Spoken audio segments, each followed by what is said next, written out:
First up tonight, there's no bigger fan of Gladys Berejiklian than me. I think she's proven to be the best Premier in the country, and her response to the pandemic has been far and away the best of any state or territory leader. But gee, she's had a bad run. In fact, you'd have to say her authority has been well and truly eroded in recent weeks, or recent months probably. Firstly, her affair with Daryl Maguire was laid bare. Here was a guy who clearly used his position as an MP for financial gain, and ICAC has said so. They've said as much.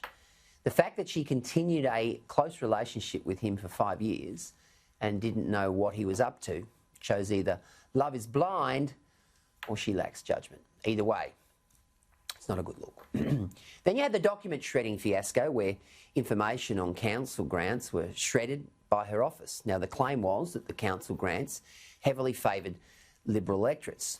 Sound familiar?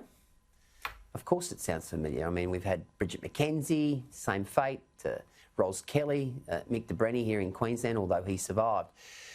But it's obviously an issue, and the shredding of documents never goes down well with the public. She's now got a rogue energy minister, this fella called Matt Kean, who's opening the door to Labor on crazy renewable targets that are more akin to a Greens manifesto than a Conservative government. Now, that, of course, will end in tears, mark my words. And now there's this strong suggestion that the coalition is going soft on drugs by decriminalising, or suggestions of decriminalising. Of course, Gladys Berejiklian is saying this is not the case, but clearly there's a proposal there. It was on the front page of the Telegraph and other papers during the course of the week. And what it would do is decriminalise the use of some drugs, including methamphetamine. Seriously?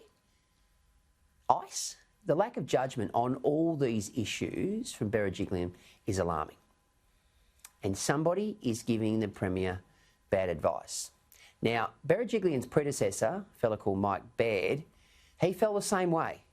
He crazily tried to ban greyhounds. Another case of getting very poor advice. Now, for a woman who should be easily winning the polls, she's now got Labor breathing down her neck, while many colleagues within her own party are questioning the implosion of Gladys.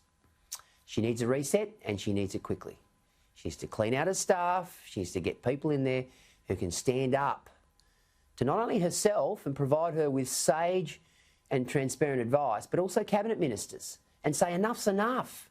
Just jettison the poor policy. Right now, she's walking a tightrope. She must very quickly pivot and start making the right calls. Reversing policy on the run is a terrible, terrible look.